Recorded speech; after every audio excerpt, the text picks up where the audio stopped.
The discovery of the body came by chance by a woman not far from her home. Rushed and answered the 911 call. We had no idea at the time, but the medical examiner has just made positive identification. It is the body that of Dakota James. What if you thought nothing could happen to you? A young adult male with his whole life ahead of him. Occasional disagreements with people here and there, but no real enemies. Your false sense of security might make you the easiest target. Well, that's what happened to these young men across the country, spanning decades, and possible similarities that might link them all together. Patrick McNeill, Chris Jenkins, Todd Geib, Dakota James, Joey Labute. These are but a few names in an ever-growing mystery that has most people, even the police, baffled. Are they merely coincidences? Well, personally, as I've looked more into these cases, it's hard to deny the claims that there is indeed Smiley Face Killers, a hidden network that has been killing young men across the country for decades, all while using accidental drownings as their cover.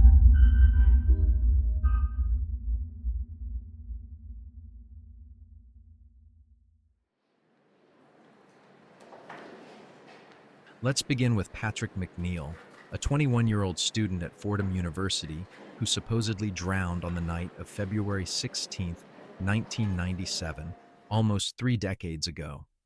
After leaving a bar he and fellow students frequented due to its close location to the university and not so strict regulations called the Dapper Dog. A bit of backstory about Patrick: he prided himself at being well-groomed and overall taking care of himself, which at the time was looked down upon, kind of looked at as if you felt you were better than most. So this came with the price of having his suite mates not like him very much. Very much jealousy-driven dislike for Patrick. On the night he went missing, one of the main suite mates that disliked him was the one hosting the bar. Some agreement the owner of the bar had with the college students where they would have one of the students help run the bar, kind of like a surprise guest, mainly done to help draw in more customers from the university. Definitely an important bit of information. Even though Patrick knew that he wasn't going to feel welcome that night, he went anyway. Patrick was heavily involved with university events and helped around campus as much as he could. So much so that he would plan the entertainment for events held on campus, so it was safe to say he was going to this night out. Continuing into the night, Patrick became ill, going so far as to throw up in the bathroom, and then going home. Honestly, not surprising given that some people around him didn't like him. My only question is, did the van that people saw following him as he stumbled his way down the street have anything to do with him getting sick, or was it all just unfortunate events? Another odd thing was his friend never came out with him to walk home. Was she lucky and avoided possible death, if the theory of the Smiley Face Killers is true? Or could she have kept him from drowning? Why didn't she show, or did Patrick just get impatient and leave without her? So many questions, so many different scenarios could have kept him alive. But now to the ugly truth. After turning left onto 91st Street with the van in tow, he was never seen alive again. In the weeks to come, Patrick went from missing person needing to be found to he's just running from his problems. He's probably hiding out somewhere. The growing pressure from the public, seeing as this case became well known and the cops were getting nowhere. Because the unfortunate pivot of the cops claiming Patrick was a bad person running from his problems, as well as the Dapper Dog getting backlash for serving past the limit, saying he was on drugs. As the investigation carried on into March, the Bronx precinct would frequently receive false sighting claims and leads that got them nowhere, definitely creating unrest throughout the precinct. Many officers believing Patrick was just hiding. I think this played a big role in how things played out. Finally, on April 7th, his body was found in the East River near a Brooklyn pier, around 12 miles from his last known location.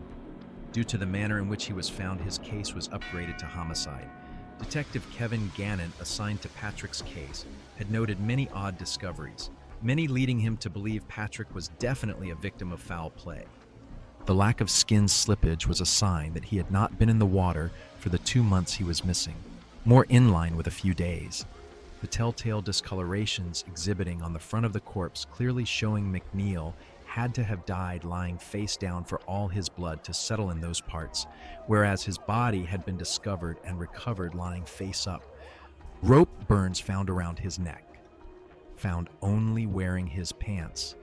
It was February in New York. Come on, this is screaming foul play. Gannon had also taken note that there was no way Patrick could have become that intoxicated off of 2 or 3 drinks. More than likely he was drugged, Rohypnol or GBH. But why? And at a place where most people there knew each other. A lawman's search was Gannon's next move.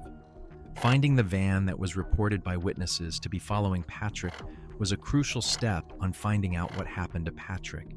But sadly, the department for some crazy reason felt like Patrick didn't show major signs of physical trauma, basically saying there was no foul play involved in his case. So his case wasn't worth spending the extra money. Only $1,200 kept Patrick and his family from getting justice. And on April 16, 1997, New York City's chief medical examiner ruled his death an accidental drowning, with the manner of death still unknown. What do I feel like happened to Patrick? It's hard to deny all facts lead to Patrick being murdered, that's for sure. But who and why is the real question.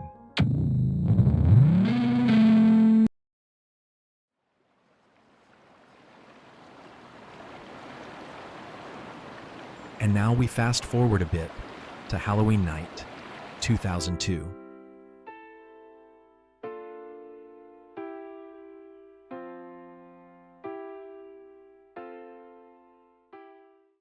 Chris Jenkins, age 21, finally gets to experience his first Halloween with alcohol in his system, and he's ready for it.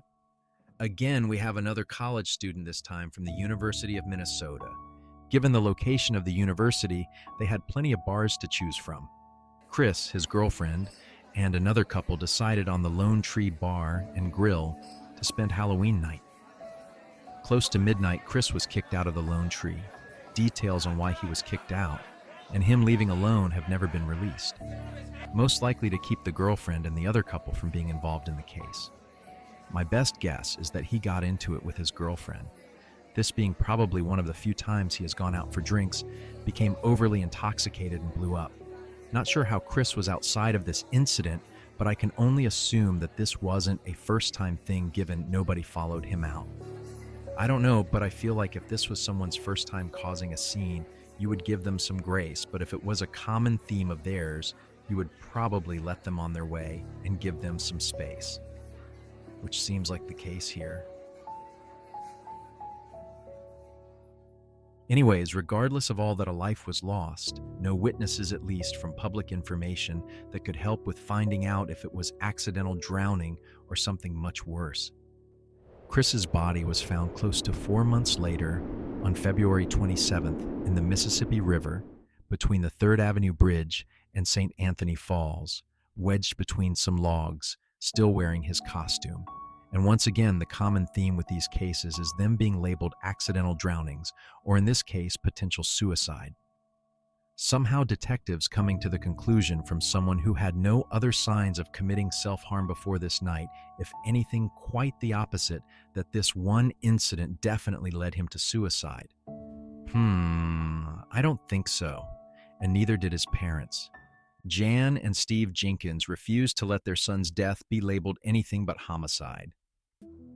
After waiting for about a month to get his toxicology report, it did reveal that Chris's blood alcohol count was well above the legal limit. Basically, he passed shortly after leaving the bar, which then the police announced that he had passed by accidental drowning. As a parent, I could definitely understand trying every possible resource to find out what happened to my kid. And that's what Jan and Steve did.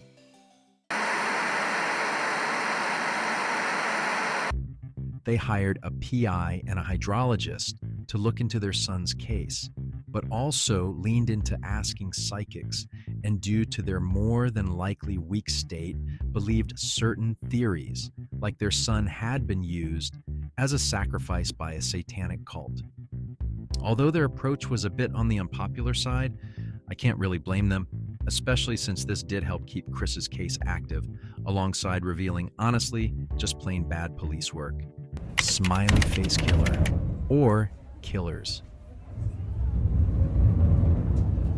Oddly enough, this case did get the attention of Kevin Gannon, the detective from New York that was investigating the case of Patrick McNeill, that sparked the idea that these deaths were happening possibly from a secret organization that has been able to get away with this for almost 30 years now. I know it is hard to believe not a single suspect has ever been linked as the Smiley Face Killer, and the only connection to this theory is a smiley face near where the victims were found. But I do have to wonder, what about this case caught Gannon's attention? My guess is the two other similar cases that happened a week after Chris went missing. Michael Knoll and Josh Guimond, similar fates, leaving parties alone at night, never to be seen alive again. But Chris's case doesn't end there. About 4 years after, in November of 2006, the police reclassified his case as a homicide, with a very public apology to Chris's parents for mistakes made during the investigation. Most likely this change was made after a confession was made from a man in prison in 2005, stating that he was there the night Chris went missing. A mugging gone wrong, he said. He and his accomplice grew angry that Chris had nothing on him to take, so they threw him over the bridge railing. Unfortunately, that was not enough evidence to get a conviction, especially since the way Chris was found with his costume completely intact, including slip-on shoes that would have most definitely fallen off from being thrown into the water. Not to mention his arms were crossed over his chest when they found him.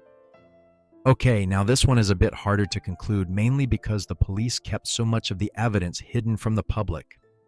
I don't know, I really only have two theories. One, he ran into some people that unfortunately ended his life by drowning him near the water's edge and then carefully placing him in the water. Or two, which I think is a big possibility, weather playing a huge factor that night, along with him being intoxicated and overly emotional. There are plenty of areas with access to the water's edge along the Mississippi River where a person in a terrible state of mind could wander off to and maybe take their final nap off the shore, succumbing to hypothermia.